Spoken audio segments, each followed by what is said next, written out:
এবার আর কোনো অঘটন বা বিতর্ক না। মাস দেড়েক আগে ব্যালন ডি'অর পুরস্কার ভিনিসিয়াস জুনিয়রের হাতে না ওঠার বেশ একটা শোরগোল পড়ে গিয়েছিল ফুটবল দুনিয়াতে।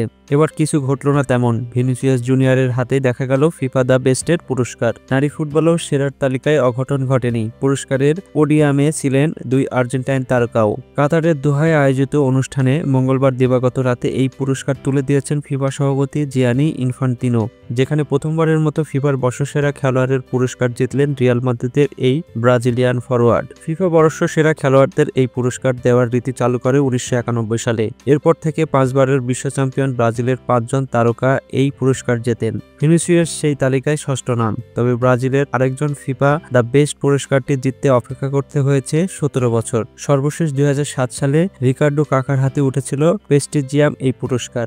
বর্ষসেরা নারী ফুটবলের পুরস্কার অনুমিতভাবেই গেছে আইতানা বোনমাতির হাতে। সময়টা এখনই যেন স্পেনের এই নারী ফুটবলারের। 2023 সালের পর 2024 সালের নারী ব্যালন ডি'অর জিতেছেন তিনি।